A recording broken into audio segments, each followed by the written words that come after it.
Good evening, ladies and gentlemen. You're watching Startup Central right here on ET Now with me, Sumita, Kareer. Over the next 30 minutes, we'll take you through the top stories that we're tracking from the world of startups, technology, entrepreneurship, and the new economy. In fact, we have a very special interaction lined up. I'll tell you more about it. But first up, a quick look at the headlines we're tracking on the show.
Shiprocket, well, Zomato and Temasek backed Shiprocket, which helps direct-to-consumer brands and smaller sellers sell online. It recently filed a DRHP under SEBI's confidential filing route. And with the latest move, Shiprocket now joins a list of new-age venture-backed companies that are planning to go public. But the question is, how does the company plan to use these funds, and are more acquisitions on the cards for Shiprocket? And how is the D2C space, that segment, as a space booming due to same-day and quick commerce deliveries, especially even as we are in the thick of the festive season? Well, we'll talk to Sahil, the founder and CEO of the company, on all of that and more. All right, Sahil, so lots to unpack and talk about. But first, let's talk about RevProtect, which the company has just launched. And tell us how that's insulating MSMEs against lost order value. Yeah, so I think Shiprocket has always, natively built itself as a outcome, as a service platform. You're reading about this with all of the AI that's coming up today now. And, we've been doing this natively since day one. One of the things that we've been solving as, part of the problem stack is the RTO problem and the lost sales, right? So RTO is when, as a consumer, when you place an order on a consumer website, on cash and delivery, you have the choice to either take it or not. And there's a series of things in the middle that can go wrong, that can that can lead to a loss of revenue. So I think this is a pretty big industry problem in the direct commerce D2C world. Probably between 15 and 25% of cash on delivery orders may be RTOing on a daily basis. And this is where Shiprocket has been endeavoring to solve this over the past 5 to 6 years, using intelligence and using our partner network. RevProtect is a new innovation in this space where what we're specifically solving is going after helping merchants with a guarantee on certain orders which are within the SLA. And if they exceed that SLA, Shiprocket guarantees that they'll protect that revenue for the merchant by being able to give their percentage of their GMV back.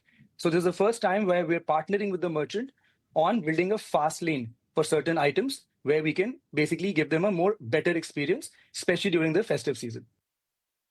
Right, Sahil, since you're talking about the festive season, let me ask you, how is festive season shaping up for Shiprocket in terms of order volumes as compared to last year? Which categories and regions are doing well? Throw some light on festive sales performance and some of the trends that you're observing. Yeah, I think Shiprocket, given it works with merchants selling outside of marketplaces on Facebook, Meta, WhatsApp, Google, on their own website, we kind of have a different index of the market, right? So when Diwali sales boom on Amazon, Flipkart, etc., merchants kind of take it easy on the direct commerce channels. But on the other end, they do their sales before some of these things happen. That being said, we see our sales spike in the warehouses, right? Because there we are servicing quick commerce as well as marketplaces. But in direct commerce channels, we see sales drop in festive, right? But we see them boom before that. So I think there's a series of things happening on the platform, making it a very interesting dynamic. From a categories perspective, we see that tier 2 and 3 continue to dominate. in terms of growth. We are seeing smaller towns merchants growing faster than some of the urban merchants. We are seeing consumption also grow much faster in smaller cities, newer cities, or new to commerce, as we call it. So clearly, value commerce continues to grow. Metro cities continue to drive AOVs up. So we are seeing some premiumization there. We are seeing kind of the mid plus category getting created in almost every subcategory, whether it is electronics, whether it is nutraceuticals, or whether it is health and beauty and so on. Sahil, you talked about merchant business shooting up, particularly as far as small towns and cities are concerned. But let's also throw some light on consumer buying patterns and how have they evolved this festive season. Are tier 2 and 3 towns and city demands more centered around small ticket items, or has premiumization, is that trend also showing in smaller towns and cities? Yeah, I think you need to look at India actually not only as tiers and I think India is a grid. You've got purchasing power grid, and then you've got geographic grid. So I think you are seeing everything happening together, where you're seeing new demographics buying for the first time. Like I said, new to commerce. These people exist in tier 1, 2, 3 cities, all of them. You are seeing premiumization across the board. Of course, there's more buying power in the metros, and hence you see a higher drive there. But if you plot this out with data, you'll start to see that there's things happening across the board. And like I said, new to commerce is interesting. We are seeing, for example, in the last 5 years, Shiprocket's consumer business, consumer spread would have gone from being half and half between metro and non-metro to now like 70% plus in non-metro, right? And it's kind of increasing every year, and we're growing as a business. So that gives you an idea of where the demand's really coming from. So I definitely think that a lot more is going to happen in the next 5 years in that segment. And what would be the average ticket size? So, I'm going to ask, the listeners to try out trends.shiprocket.in. You can actually go and answer these questions where, surprisingly, you'll see that in Calcutta, you'll find a category dominating with AOVs going as high as 2,000, right? But that's because there is a certain kind of category that dominates there. In smaller cities, for example, that are first, let's say, supply makes its way there offline through our omni-channel network or online through let's say the website network. If it's premium supply that is first getting marketed there, those cities will show like 5,000 AOV, right? So Rare Rabbit, for example, is a D2C brand, high AOV. Absolutely. Wherever they go first, they'll end up showing, a higher AOV in that city. So I think it's a mixed bag, but we are seeing average AOVs on the platform between 1,000 and 2,000. That's kind of the average, right, across the cities. We don't see it very different between the metros or the tier 2s. You've talked about a festive season growth and, of course, all the trends that you're witnessing, bigger towns, metros, and small towns. But post-festive, what's the growth forecast that you have for the company over the next 2 quarters? I think, while we don't put out forward numbers, I think it's a very predictable kind of pattern in some ways, right? Because it's a large merchant base, right? It's a large volume that Shiprocket kind of powers for this market. And we typically see, post-festive, there's a little bit of a slowdown by December, and then, post-January, things start to catch up again in a roaring way. And then, of course, the summer happens, and then people have sales. So that's kind of the cycle that, we reflect as a direct commerce enabler in the market. I know it's a little bit different from what the marketplaces do, but as more people learn about us, they'll start to understand this part of our seasonality as well. Since you're talking about seasonal slowdowns, let me talk to you about another, possible development that could pose as a headwind to many companies. It already is, at least in, several other segments. But Shiprocket now offers cross-border shipping as well to the United States. You take about 8 to 9 days, I believe, in delivery. How are the recent geopolitical developments impacting your business in that geography? Are there any concerns as of now that you're seeing? And what's your strategy to mitigate those headwinds? See, on our direct business, we don't, like I said, most of our parcels are below a de minimis, which means that they don't attract duty. So whether duty goes up 100%, it doesn't affect our business today, which is the part we power. But I'm saying the de minimis going away will affect a lot of operations. So if that becomes a reality in the coming few weeks, we will come to know. We can't predict that yet. All right, so it's not really a big concern at the moment. for you, given the ticket size. But let's also talk about the company's financial, Sahil, because as of late 2024 and early 2025, Shiprocket raised additional capital that was valued at $1.1 billion reportedly. Could you clarify your current valuation and how will these funds be accelerating the company's growth and what will be your key focus areas?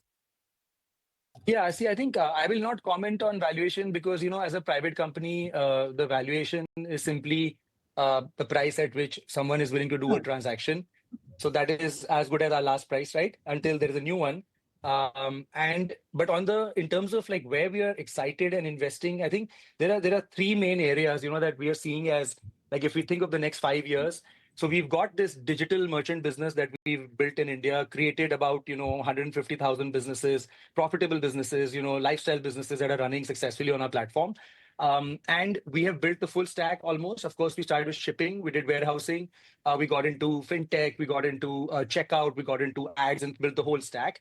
In this business, our ads marketing stack is growing rapidly. We are able to help merchants increase conversion rates by up to 10%. We're able to drive ROS that is, powered by AI.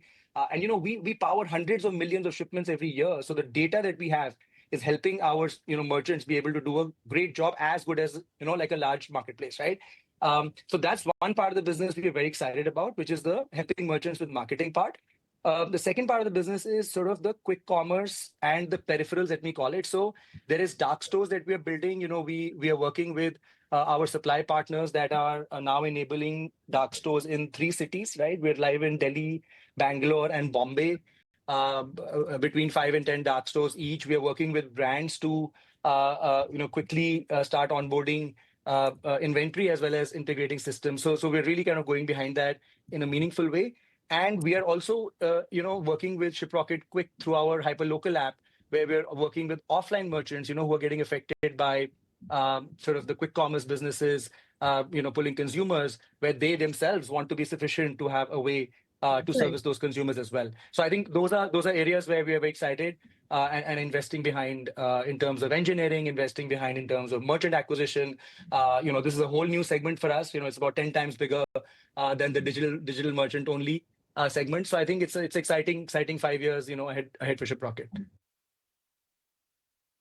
Very interesting that you talk about quick commerce, and I'm going to ask you a question on that. And of course, same-day deliveries. How are they reflecting in your overall orders and revenues? I understand that there are efficiencies which have come in as a result of course, quick commerce as a channel, and which is why very many companies are venturing into that business. But how is it reflecting in your overall revenues and orders?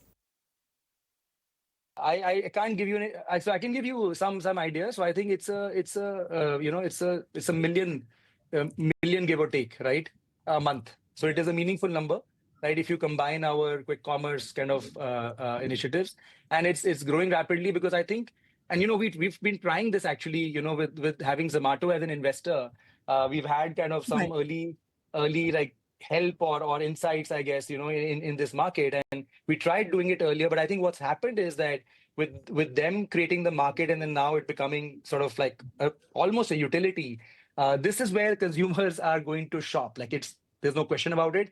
And as it becomes clearer and clearer, brands and offline shops and traders and distributors, everyone's going to try, malls, right? Retailers, everyone is going to try and find a way to build that pipe directly to their consumer. And that is where Shiprocket is going to sit. So whether it is a brand inside of a mall wanting to do 30-minute delivery, whether it is a offline store, right, or small shop, or whether it is a D2C brand saying, can you power 2-hour delivery for me, 4-hour delivery for me, next day delivery for me. That entire spectrum is where, there's a huge focus for the core business for Shiprocket. So definitely seeing a lot of interest from the brands and our merchants and the consumers, obviously. And Absolutely. I think the other key thing there is, to give the experience to the consumer, we integrate that delivery promise well into our checkout. So as a bundle, it is mimicking what consumers see on a Blinkit or on a Amazon by being able to kind of give it on your own website. So I just wanted to share that, that is really what is powering the growth for the merchant, because bringing that promise back to the customer's shopping interface is really where the magic actually happens. Absolutely. And with that, the D2C segment overall gets a push as well. And very rightly stated, the kind of categories, fitness, of course, nutraceuticals, are being lapped up fast by consumers. But let's also talk about the company's acquisitions, because you have completed several strategic acquisitions. That includes Picker, Omuni as well. Will you be looking at further acquisitions in FY25? I think there is nothing sort of chalked out in the pipeline yet, but Okay. at the same time, I think the philosophy of the company is about building distribution, right? So we are building in our heads the digital operating system for e-commerce in India for all kinds of digital trade, right? And on this journey, we are going to build distribution for digital merchants. We are building distribution for offline merchants, for exporters, and we'll go segment by segment by segment. On that journey, we find that problems start all the way from capital to sourcing to marketing to fulfillment to payments to returns to shipping and to insurance, right? Let's say that's the whole stack. And we built our stack through acquisitions where we now do warehousing, last mile deliveries, we power shipping, we power cross border, we power marketing, right? We power all of these things for over 150,000 merchants for digital. As we go through the next segment of our evolution and go after larger markets, as we become more dominant in digital, we will have opportunities, I'm sure, that sit on this kind of stack somewhere that will align with us. And I think as a company, we intend to be acquisitive because it is a more synergistic way to build this business, where we are a great distribution network for great talent and great products that can distribute very, very well into these new distribution pipes that Shiprocket is building. So I think mentally we will be acquisitive, but yeah, it's a very thoughtful kind of capability add-on is when Shiprocket will kind of look at those things. Right. So as far as your financials are concerned, in FY24, your company achieved cash EBITDA profitability in its first 2 quarters, and you also managed to reduce cash burn as well. You also have indicated in the recent past that Shiprocket is on track to be fully profitable by the close of FY25. Would you stand by those statements? Has there been any change in stance as far as profitability is concerned? And which segments will drive that? So very much, I think the statement is held on to. I think the way to think about our business, and this is sort of a way a lot of public companies are also now describing themselves, where see there is a core business that became profitable in 2020, 2019, and it has been profitable since then. We acquired our number 2 competitor, Picker, became a larger force. Had some short-term profitability losses in terms of acquisition, but that business is profitable. It continues to churn cash. And whatever we make in that business, we continue to put into our emerging business, which is now roughly like 20% of our overall revenue. And it was zero, like whatever, a few years ago. So I think it is growing rapidly. Our emerging businesses is growing 50, 60%, right? So I think it is worth investing behind. So I think the thing I'm trying to actually explain is that profitability and demonstrating that the company can deliver profits is very much doable. It is, people will see when we publish our reports, etc. But at the same time, the focus of the company really is to continuously plow back, into investment so we can grow, right? Because this is a business which will really compound, as India starts, growing in the next few years. So I think that is the philosophy. But yes, very much, driven by growth of the business in a simpler way. Our business is profitable. That business became bigger. We had more margins, became profitable. I think that's what happened. Nothing special. All right, just one final question, Sahil, before we let you go. And this is essentially about your IPO. Lots of new age companies are hitting the D street, given that there's been a rise in retail investors as well. And of course, how these companies are doing on D Street as well. So Shiprocket filed a confidential DRHP with SEBI. Reports suggest that you're targeting a 2,500 crore IPO via the confidential route. So what is the envisioned IPO timeline? And if you could also give us a breakdown of size between fresh issue and OFS, and how will these proceeds support your overall growth strategy? So I think, I'm not commenting on any of the numbers. I think there's some stuff in the news, you quoted them. But at the same time, I think for us, it's the strategy really is to, like I said, I talked about the 2-3 areas. We are heavily investing in building AI as well. We didn't talk about it sort of deeply today, but there's a lot that the company is doing in terms of renovating itself, renovating our merchants, back-end operations, really building the operating system for them that is AI native, right? AI native, so that they can actually start to give the goodness to their consumers. So I think there is that track of engineering which will show up in the next few years in terms of results. But right now that consumes investment. There is the quick commerce enablement segment that consumes investment. We're putting a lot of the initial investments into building some of the partner networks, into building the technology, the integrations, the sales muscle, and the operational muscle, and so on. So I think those are areas where we are seeing, rapid growth. Obviously, those are the areas that will consume the investment. All right, with that, thank you very much, Sahil, for once again taking the time out. And next time, we do hope that we can do it in person at one of your facilities. And thanks very much for taking the time out. From e-commerce delivery platforms, now switching on to some news that's coming in from ride-hailing platform Rapido, which has launched its standalone mobile application only. That marks its entry into the food delivery segment, ladies and gentlemen. Remember, currently the app is servicing select areas, including Koramangala, HSRN, BTM layout in the city. And the newly launched app will compete with the likes of Swiggy and Zomato and, of course, Magic Pin. Remember, this launch is coming in just a few months after Rapido and the National Restaurants Association of India, or NRAI, which claims to represent over 50,000 eateries, it started conversations to finalize terms and conditions for bringing restaurant partners on the platform. NRAI had said that given that Swiggy and Zomato charge high commissions, the association is actively exploring a third alternative. And according to the terms that were earlier exchanged between NRAI and Rapido, the restaurant partners will pay the delivery fee for all orders in a standard radius of 4 kilometers or less. However, in cases where the order value is 100 rupees and below, the delivery cost will be to the tune of 10 rupees. And here, the customers will be asked to pay 20 rupees.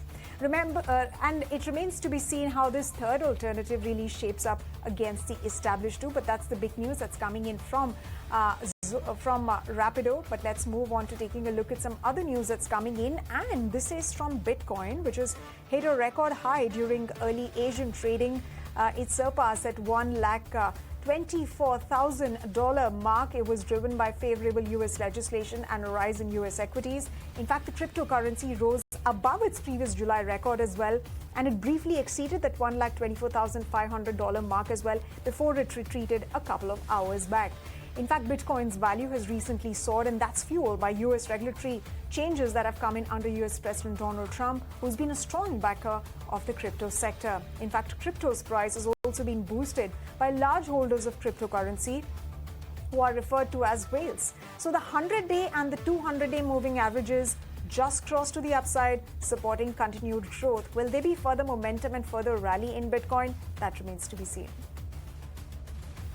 And our final story on the show is on Apple. Well, Apple has responded to Elon Musk's recent claims, suggesting that the company shows favoritism towards OpenAI's ChatGPT app on the App Store. In fact, Musk, who's the CEO of XAI, has sparked debate on X by alleging that Apple's App Store practices make it harder for other AI apps, and that includes his own Grok chatbot, to gain visibility. In fact, Apple has denied these claims. It's emphasized that app rankings are determined through a combination of algorithms and expert-curated selections that are designed to be fair and transparent. So that's the stance that's coming in from Apple, who says that App Store uses a structured system to feature thousands of apps through charts and algorithmic recommendations. And with that, ladies and gentlemen, it's time for us to end this edition of Startup Central. Hope you liked watching the show as much as we did putting it together for you. From me and the entire team, goodbye and thank you very much for watching.